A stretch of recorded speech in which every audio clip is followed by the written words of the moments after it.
Real Creations. He has done a lot of charity work. This is just one of that. No question is out of bounds. I will answer every question. And with that, Dr. Satyan, and I walked into this hospital 2 weeks ago, and I was amazed at how clean it was, but more importantly, why everybody saluted him, smiled, and how much love there was for him. Okay, after finishing his foreign training, and he was willing to come and work in Jaffna, provided that we give him the facilities.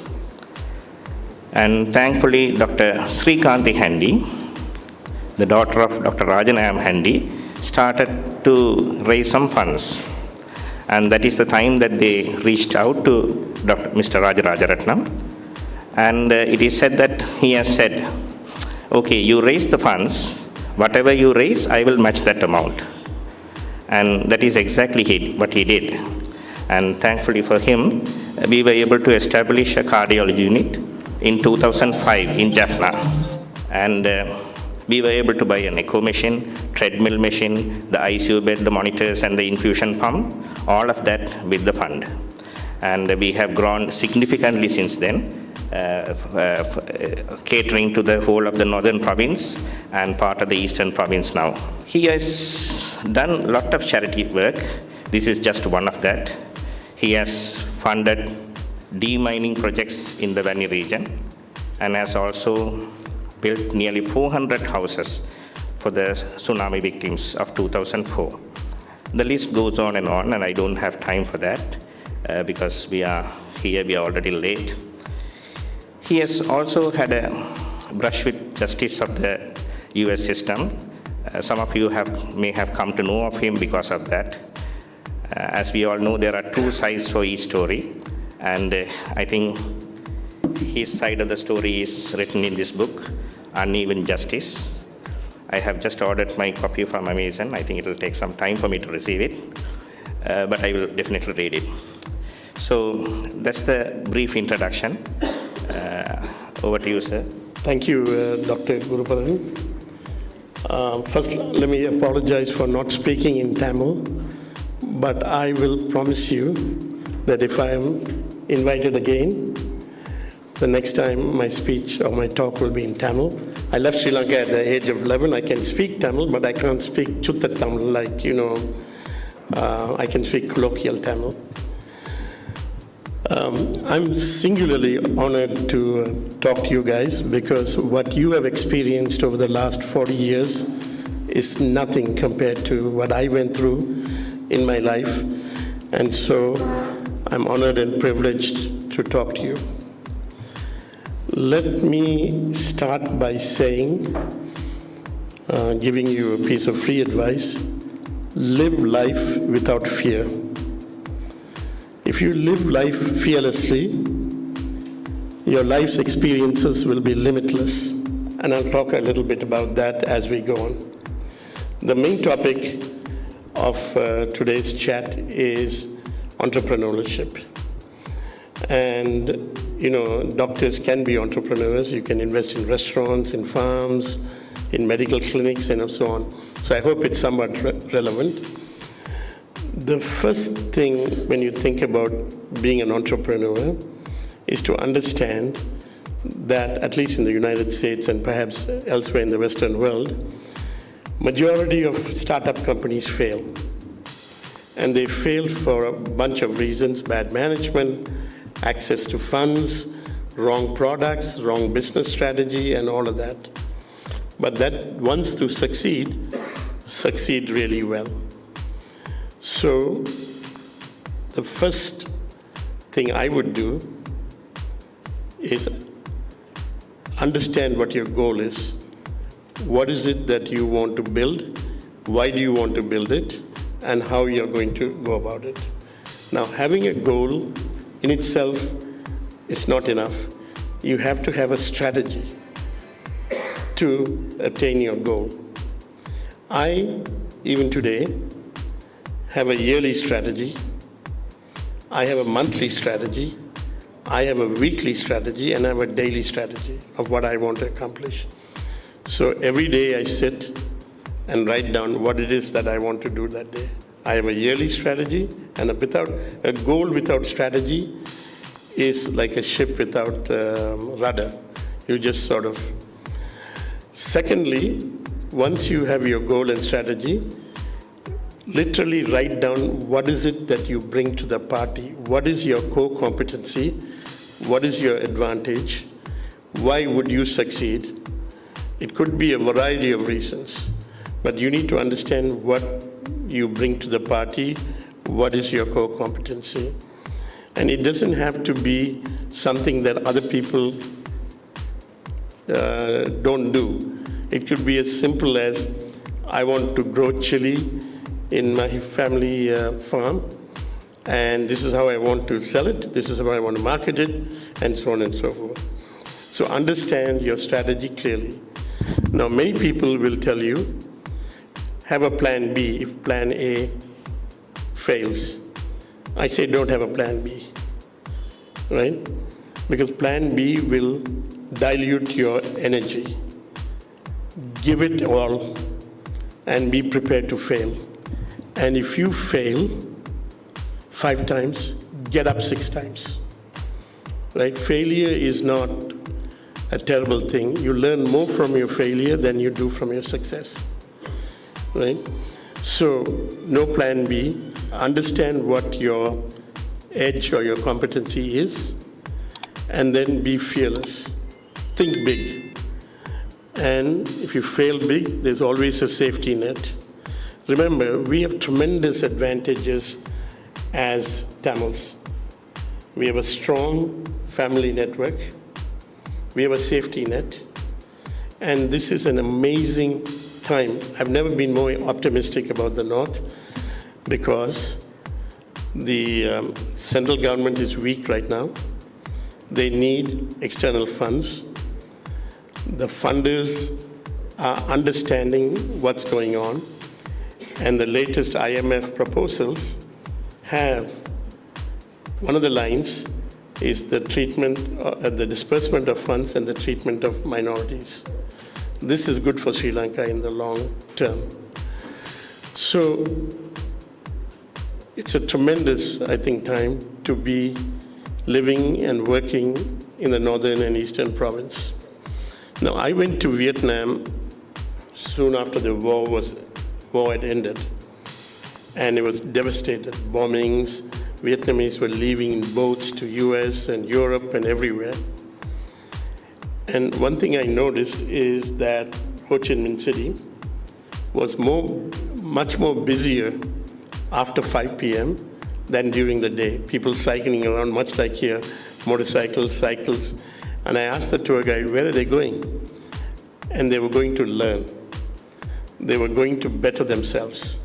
And today, Vietnam is the fastest growing economy in Asia, growing at 8%. Right? Better than China, better than Singapore, better than Malaysia. And the energy of the people was evident at that time. So we have a tremendous platform to build on our thing. Now, my father told me, and you may have heard this before from me, that you should spend the first third of your life learning, the second third of your life earning, and the last third of your life giving. So me and my wife Asha have decided to spend a large portion of the year in Jaffna.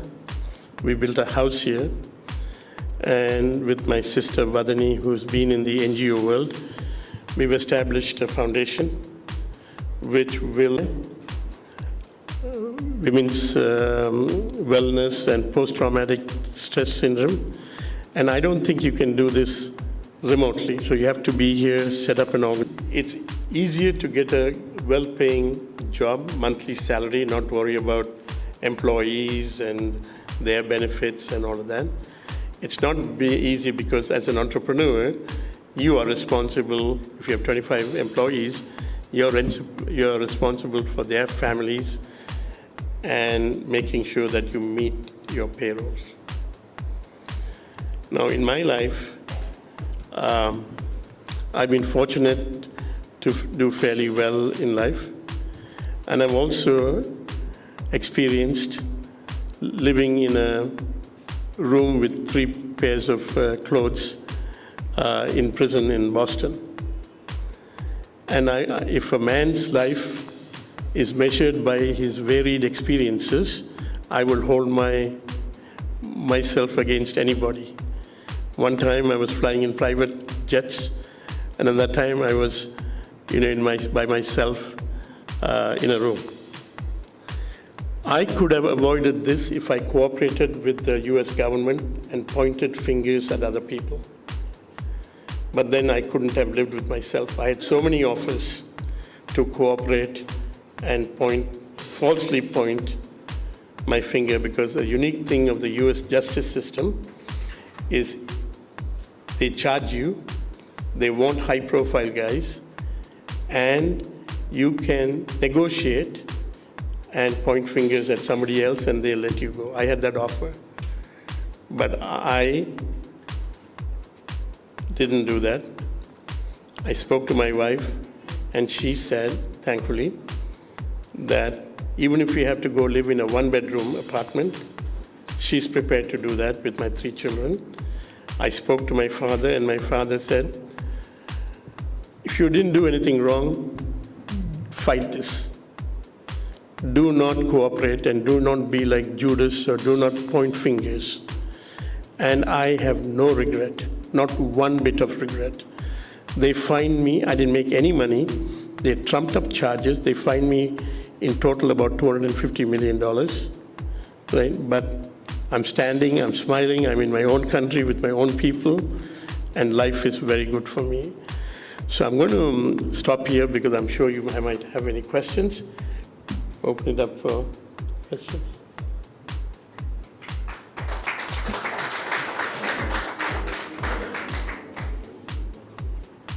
Yes, ma'am.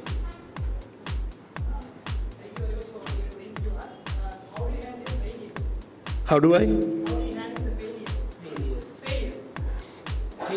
Failures. Yes, so life is not a one-trick pony. You're a young man. In my opinion, in my experience, I've learned more from my failures than from my success. Let's say I win at something, I move on to the next thing. But if I lose, I sit and analyze it. Why? So I'm in the investment business. Every year, I make money in some stocks and I lose money in stocks. At the end of every year, I sit and look at the 10 most losses I've had. I don't look at the winners. And I try to learn from why did I buy this stock and why didn't I sell it at the right time. And I think if you don't take failure as a negative, as a positive, as a learning experience, I think you will learn. You have to be mentally tough. As I said, you have to be fearless. And you can't live life scared. I mean, I spent a week or 2 in Colombo, and everybody's scared. You can't talk about this, you can't talk about that, you can't give your opinion on the Rajapaksas, everybody's like talking in hushed voices. Why? Right? So my thing is, don't be fearful and learn from your failures. I don't know anybody who hasn't failed at least on something, right? And so, and enjoy life. When you are fearless, it opens up takes away a whole burden from, you. So, yes, sir. Thank you very much. I want to ask, live life fearlessly. How did you get that strength to live fearlessly? Number 2, you stuck to the absolute truth, in spite of various persuasions. What made you to stick to truth? Number 3, can you tell us something? Your principles in the application of our crisis in this country, political, economic, and moral. Thank you very much. Wow, okay. I think my fearlessness came from my father. He was born in Vadamarachi, in a small town near Point Pittru called Alvai. And he was son of a Tamil teacher, headmaster. Luckily, after he was the first from his village to go to university, and when he went to university after he graduated, he didn't have any connections. You know, in Sri Lanka, many times you have to have connections to get things done. He applied for a scholarship to study accountancy in England. He went to England. When he came back, part of the deal was he had to work for the government. He came back in 1957. In 56, they instituted the single-only policy. But that wasn't what he had signed up for. So he came back to the government and said, I'm not going to learn Sinhalese because that was not the agreement. And they said, you have to pay back 5 years' worth of expenses of living and studying in London. He said, okay. At that time, and he quit. At that time, his net worth was zero. Now he was negative something or other. And I used to ask him, why did you do that? And he said, because it's wrong. That was not the agreement. If it was the agreement, he would actually learn Sinhalese and do that, right? So all along his life, I don't know whether you know him, Tavam, you met my father. He was strong and fearless. And so many of my siblings are also, and he was my hero and remains my hero. So that's where and he told me, if you didn't do anything wrong, you fight this. Your second question was, it's simple, right? To say the truth than to lie, because then you have to figure out who you lie to, when, what, and then complicate life. Right? If you tell the truth, then you don't have to do any stories. And finally, this country, there are many more smarter guys than me that can explain what happened. But my feeling is, for the first time, the international community has got very active in Sri Lanka, the IMF, India, China, and Japan. And we can't fool these countries. These countries know exactly what's going on here. And it's not a coincidence that they're talking about devolution before February 4th and talking about all these things. There's tremendous pressure in the central government to do the right thing. And so I think good things will happen. I just spent with my wife and children a week in the south.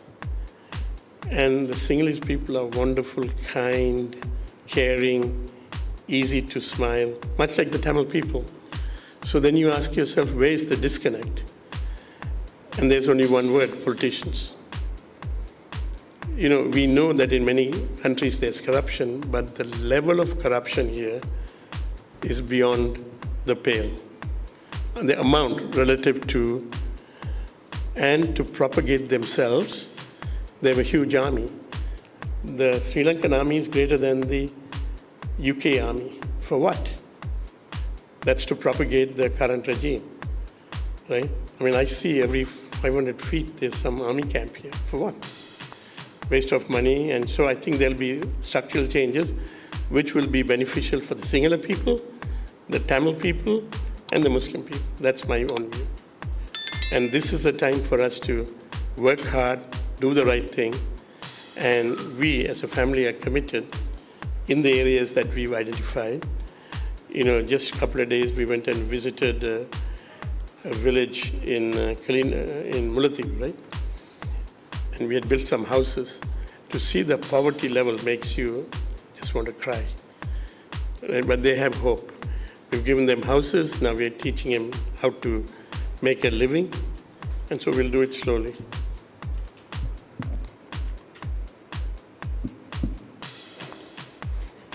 Water, please. Morality, right? Yeah. Morality. Royalty crisis? Morality Yeah. crisis. Can you explain that? Now, the values have gone away in the community and among the governors. How can we rectify that? Well, again, this is my thought. we should not be fighting for 13th Amendment because we won't get it. What we should do is have equal devolution to all 9 provinces so that the Sinhalese can't object to it, which means the governor should be empowered. And I think the governor should be elected by the people, not appointed by some guy in Colombo who is in touch with the people, who want to, so I think if you have effective government at the regional level, that'll go a long way towards, helping our people both in the north and in the east, and even the south and the west, right? People are in great difficulty, not just in Kilinochchi or Mullaitivu, even in the south. And that's why, my opinion, the elections 2 years from now, it's important for the people to speak and not elect part-time politicians in Jaffna that live in Colombo and come here for photo opportunities. Politicians should be among the people working hard and demonstrate results, not just give food packets on New Year's Day or something like that. But it is up to us. I mean, I bring back the Vietnam thing because it's so impressive what they've done. But Vietnam is a singular, there's one president. They don't have, here even among the Tamil politicians, we can't see eye to eye, right? So the onus is on you to elect people. You have a chance every 4 years to elect people who actually care about and work for the people. Politics should not be a profession to get rich quickly or to get power quickly. Sorry, yeah. Thank you for your keynote speech. And I'm happy that you have focusing on the development of your homeland. So the question is about the future of Jaffna, of course, Sri Lanka. So as you said, since we have connections and diaspora investments, we can grow faster than other regions, right? Yep. But what I feel is it has to channel through an organization, and it has to be a sustainable one. I feel the funds are being wasted privately as even the government projects, which is funded by the foreigners. So would you take up this as a lead in this initiative? That's my question. Thank you. So, as a person of the diaspora, I don't know how to go about creating employment. There's no framework. So I'll have to go and meet people, which I've done, and do it. If we had a sovereign fund or a northern fund, like they have in Singapore or Kuwait or Saudi Arabia, administered by people who are committed and not trying to get rich quickly, then the diaspora will give money, because sitting in Canada, UK, US, you don't have the feet on the ground here to understand who is who. For everyone that I have met, and I mean everyone, there's one guy bad-mouthing him and there's one guy saying good things. So we who come here for a week or two and run back, we are confused, right? So it has to again come from the people. There are respected people here, professors, doctors, who can form, I mean, look, if there was a Northern Development Fund, I would contribute lots of money to it. If it is run with people who care, people like Dr. Satyan. And I walked into this hospital 2 weeks ago, and I was amazed at how clean it was, but more importantly, everybody saluted him, smiled, and how much love there was for him. I don't know him that well. I met him in New York a few months ago. But I'm here to observe and understand. And immediately I said, this is a man that's made of substance. And you might or might not know his background, but he's a man of substance, right? So if people like him play a leadership role, we can play an advisory role. I've spent my whole life analyzing companies in a variety of sectors, investing in them, and all of that. But we need to think big, and we need to do things that make an impact. For example, the first step would be self-sufficiency in food, right? So agriculture, fisheries. But we can't do it piecemeal. You know, my father gave me 5 acres, let me go and do it. Because when you do it piecemeal, the buyer exploits it. This country is a country of middlemen. The guy who makes the money is not the one who actually harvests the rice, but it's the guy who can transport it to to Colombo, and process it and sell it. There are 3 rice merchants like that, many of them politically connected. We need to break that. And that has to come from the farmers who say, we don't want to sell it to you for 130 rupees.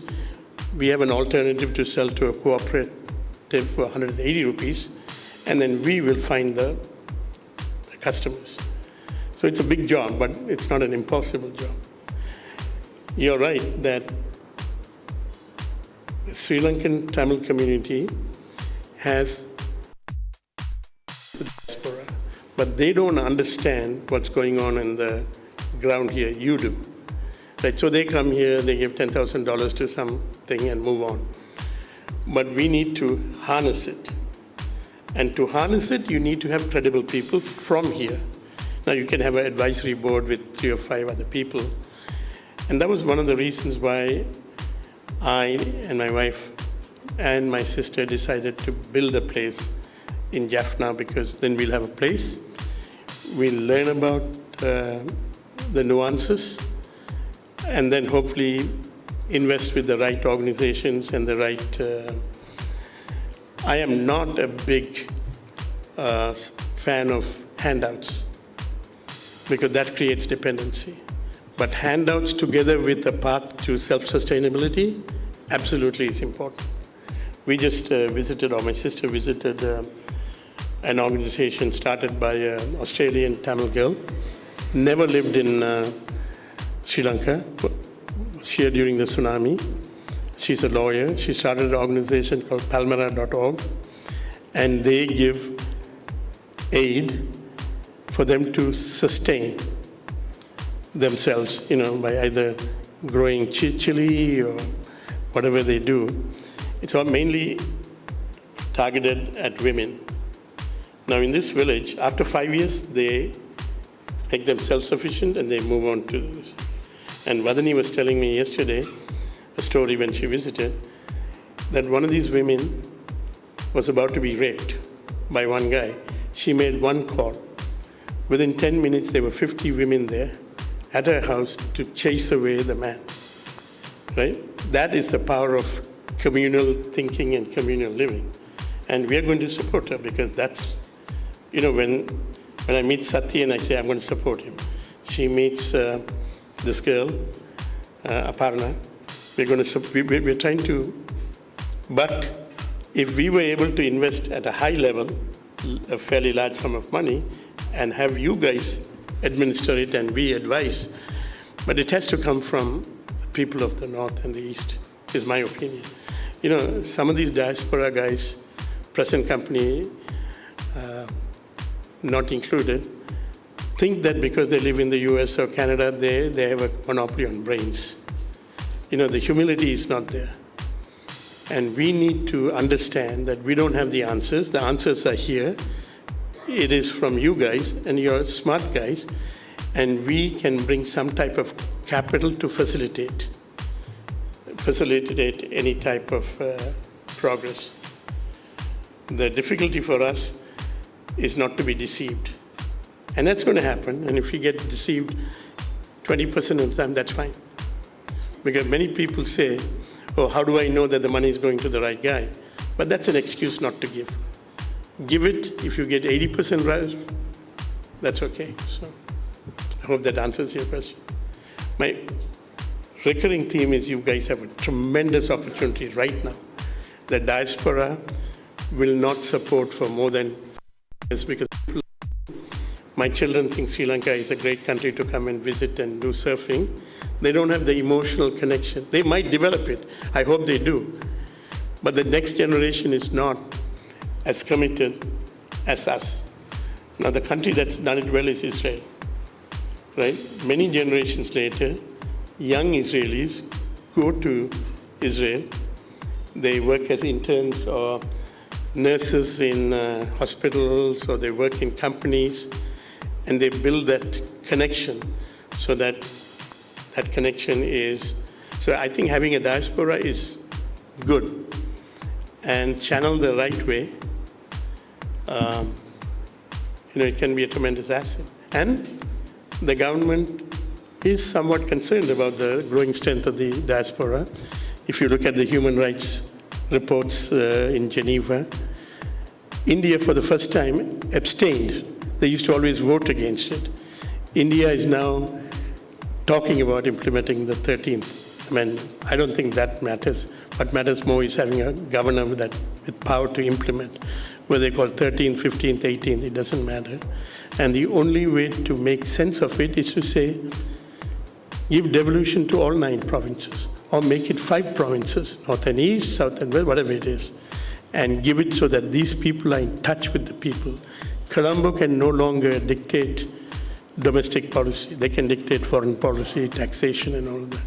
In the US, the governor of New Jersey can tell the president, I don't want to do that. And that's not a thing that the president can do. So that's the right model, I think. India, Tamil Nadu is thriving today.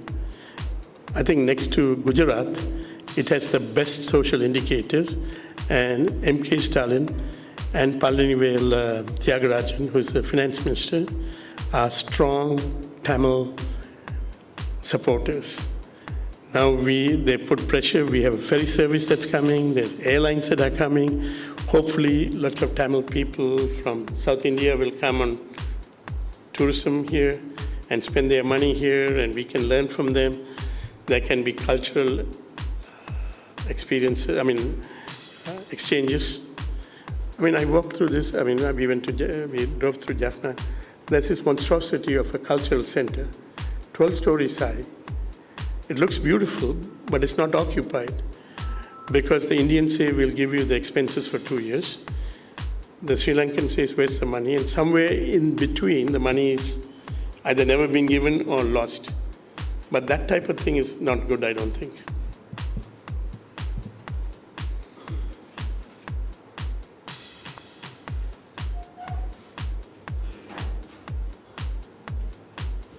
I have few disclosures. I'm financially poor. You're financially what? Poor and economically stupid. Economically what, savvy? Stupid. Stupid, okay. That makes 2 of us. Yeah, okay, man. So that's what I come into. So it's like my father would have realized it is, you're not going to do good economically. Do that, do that. Okay, or read about how to influence people. Poor dad, good dad, do that, do this. Then my thinking process is coming as, I am poor. And is it because I am poor, my country is poor? Or is it because the country is poor that I am poor? So I got one thing very clear, as it said Tamil Nadu. Tamil Nadu, I got a phrase that is very beautiful. They said, if 10 people come into entrepreneurship, 1 would succeed. The mechanism should not be there to make it 2 succeeds or 3 succeeds. Mechanism should be there to make 100 people coming into the entrepreneurship. So that is lacking in my thinking and my perspective. I'm quite restricted in my entrepreneurship skills. You can't make me think as an entrepreneur. That might be cultural, might be determinants as well. How could we come out of this? How can I? What do you do? What do you do? I'm a doctor. So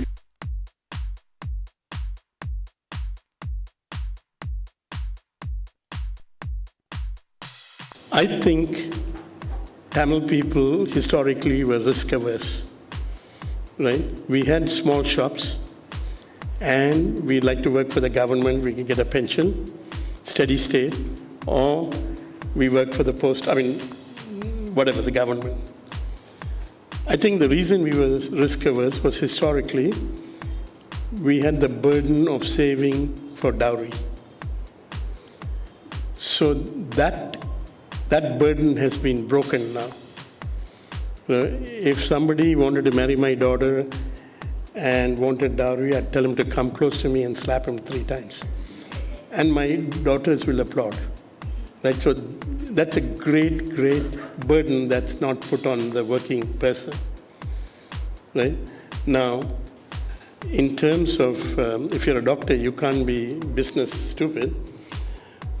If you want to start businesses, whether it's a lab, medical lab, testing, blood, or whatever your passion is, I think if you have a sound business proposition and you've done the work and seen who the competition is and how much the equipment costs and the maintenance and all of that, and if it's a sound proposition, then I'm sure there are lots of people who,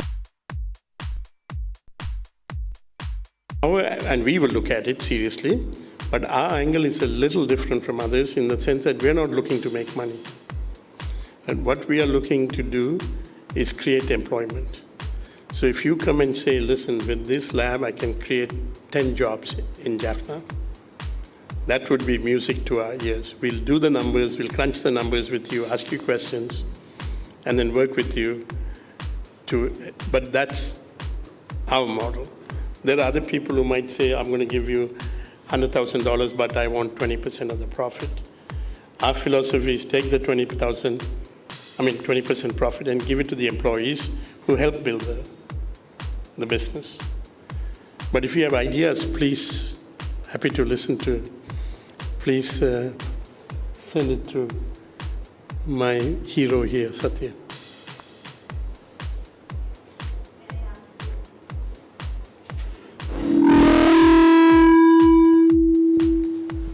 Actually, I'm scared to ask this question about the fearlessness. As you said that to live the life, you have to be fearless. But you had been in a different country where you can be fearless. But we have seen and witnessed the people who had been fearless become breathless on the next minute or next second. So, do you have a strategy to be fearless in this country? Not you, maybe a normal citizen. Yeah, I think make the politicians irrelevant. Don't think about them. I mean, from the president onwards, they want to meet me, and I'm not going to meet them. And if they don't like me, that's too bad. I don't like them too, right? But fearlessness doesn't mean just speaking out against the government. Fearlessness means if you want to create a company, don't be scared, right? Fearlessness means if you're doing the right thing, don't be scared. Because I promise you, your life's experiences will be enhanced much more if you are fearless. Fearless doesn't mean just, going and shouting at the Aragalaya, right? Fearlessness means in all aspects of life. Don't be fearful of your husband. Don't be fearful of your children. Live life that enriches you, that completes your circle of life. That's what I meant. Am I answering your question? I know you're in a country where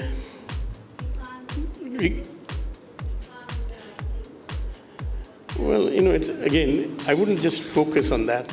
Make them irrelevant, right? And go enhance yourself. If you want to start a company, start a company. You want to learn how to play the piano, don't worry, go do it. We have only one life. And as I get older, it seems sure that time is my biggest asset. So I don't know how, do you want to answer it, Valdini? You've been fearless.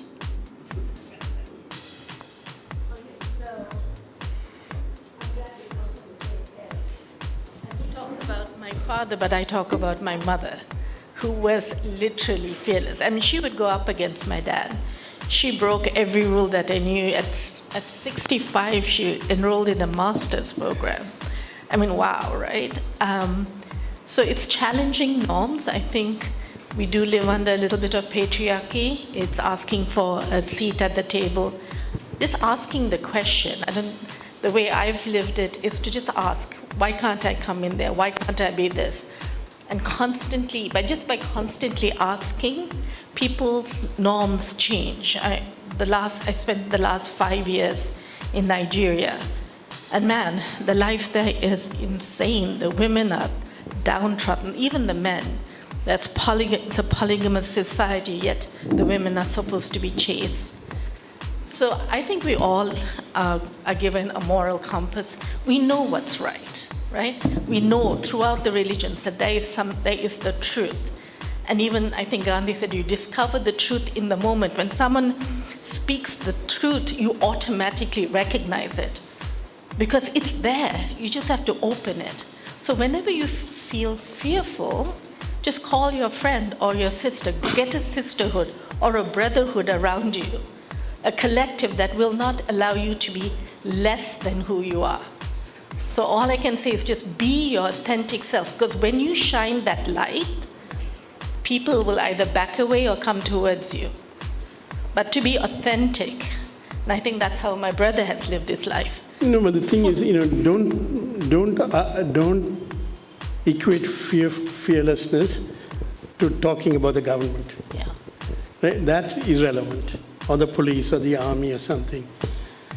Every couple of years you have a chance to vote, and that's where you elect your officials, right?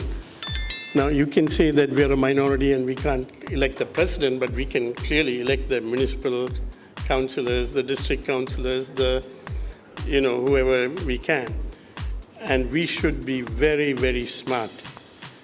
And like-minded people should get together and coordinate and elect the people that, elect Satyen to be governor of the northern province. I'll back his campaign. Any other questions?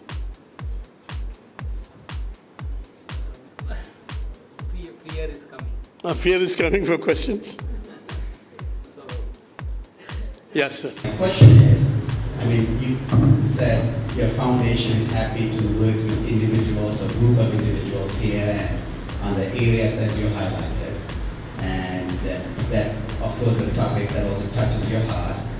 What do you look for in individuals or the grassroots organizations that would be able to be successful in getting the support or attention of your organization? So, first part of your question, I think it's understandable. For 30 years, the northern province pie has shrunk. As opposed to US where the pie is growing and everybody can share in the prosperity. Here the pie is shrunk, and so when you're shrinking pie, people are trying to survive, so they might say something. But if you want to start discussing the Dr. DPS and start, because you're going to help people, right? If it's a restaurant, that's great, it's going to do that. In terms of our foundation, our core is sustainability. Right? So even if we, for now, give rice packets, we support an organization in the central province called Urupani. So we give 2,000 dry rations a day to the estate workers. That's not a sustainable solution, but they are going through tremendous hardship. Right? They are working 8 hours a day to get the same salary they got pre-pandemic, working 4 hours a day. And this is back-breaking work. So in that instance, it's not a sustainable thing, it's actually a handout. Now we have to transition that into doing something that's sustainable for them. And we started teaching English and doing things that make them more employable. Because the estate owners are taking advantage of these people, they're trying to keep them back. Right? But as I said, if there's one unit that can take the burden of us doing it individually, and that is respected and wants to do the hearts in the right place, it would be much easier for us.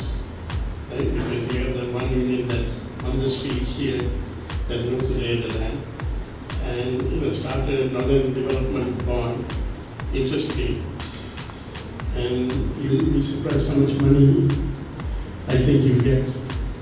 But it has to be the right people. Well, thank you so much. Take care.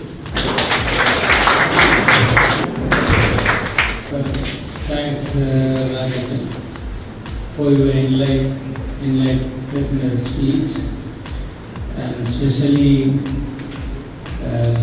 the way you reacting to the environment here and there is absolutely amazing. So we can still learn a lot from you to develop this country or this area for the poor people. On behalf of hospital administration, I would like to ask Dr. Brahma to give the vote of thanks. Whenever I get hold of a mic, everyone is scared because they always delay the meetings. So that's why I'm going to do that today. Thank you for the social vision that's embedded in what he has proposed. That's what I listened to. The job opportunities, strengthening the society, and the sustainable model. So that's what we are looking for.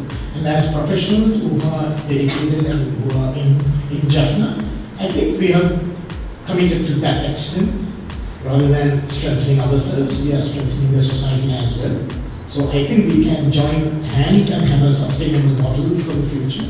And thank you very much for giving that introduction and giving the pathway for us to lead forward. And we'd like to see more and more and more entrepreneurs in Jaffna. As the Tamil Nadu thriving, maybe it might be Jaffna thriving next, hopefully. Yes, thank you for the opportunity. Thank you for the very elaborate experience sharing. And also thank the family and the friends as well, my Shashanabla and Mother Raj Rajaratnam as well, and their friends. And also the director for hosting this as well. Thank you very much.